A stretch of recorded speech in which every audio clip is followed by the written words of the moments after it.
The presidency of the United States. It's often called the most powerful job in the world, but is it also the most dangerous? In a moment of candid reflection, President Donald Trump has pulled back the curtain on the personal perils that come with the Oval Office, offering a stark reminder of the risks faced by the nation's leader.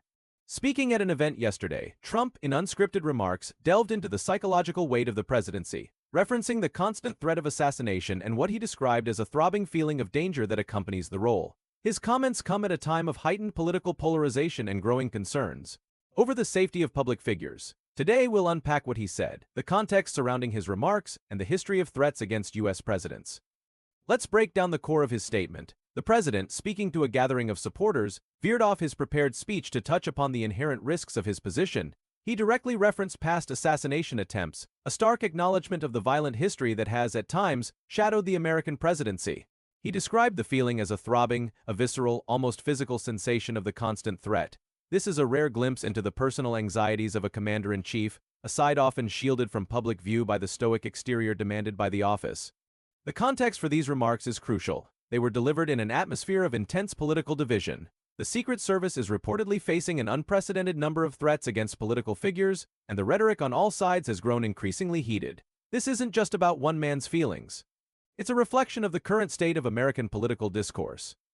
President Trump's concerns, while personal, are deeply rooted in American history. For sitting presidents have been assassinated, a grim reality that has shaped the evolution of presidential security, from Abraham Lincoln, shot at Ford's Theater just days after the end of the Civil War, to James A. Garfield, who lingered for weeks after being shot by a disgruntled office seeker, and William McKinley, assassinated by an anarchist in 1901, which led to the Secret Service formally taking on full-time presidential protection. And of course the assassination of John F. Kennedy in 1963, an event that seared itself into the national psyche and forever changed the way presidents interact with the public.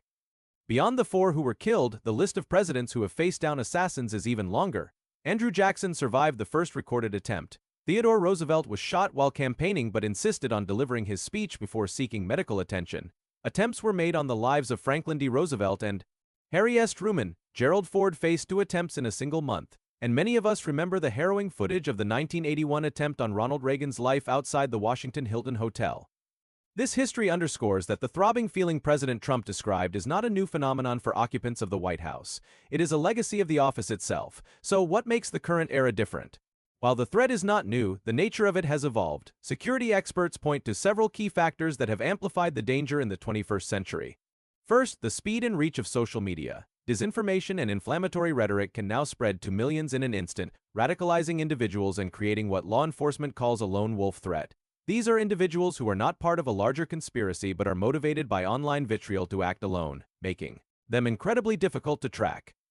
Second, the deepening of political polarization. When political opponents are cast not just as rivals but as existential enemies, it can, for some, justify violence. This us versus them mentality erodes the shared sense of democratic norms and respect for institutions, including the presidency.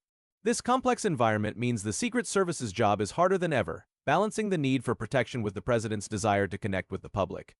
As expected, reaction to the president's comments has been varied. Supporters see it as a moment of authentic, humanizing honesty. They point to the intense and often personal attacks leveled against him as justification for his feelings of being under threat. On social media, many of his followers have echoed his concerns, expressing their own fears for his safety and praising his resilience. Critics, however, have offered a different interpretation. Some have suggested that the president is using the language of danger and victimhood to rally his base and deflect from other political issues. They argue that while the threats are real, his own rhetoric has, at times, contributed to the heated political climate he now describes.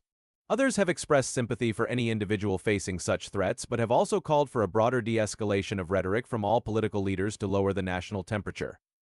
Ultimately, President Trump's remarks serve as a potent personal reminder of a difficult truth. The American presidency, for all its power and prestige, is an office that carries a heavy and sometimes dangerous burden.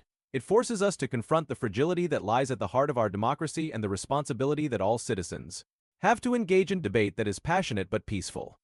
The throbbing feeling of danger he spoke of is a symptom of a deeply divided nation, and how its leaders and its people choose to address that division will determine the safety and stability of the republic for years to come.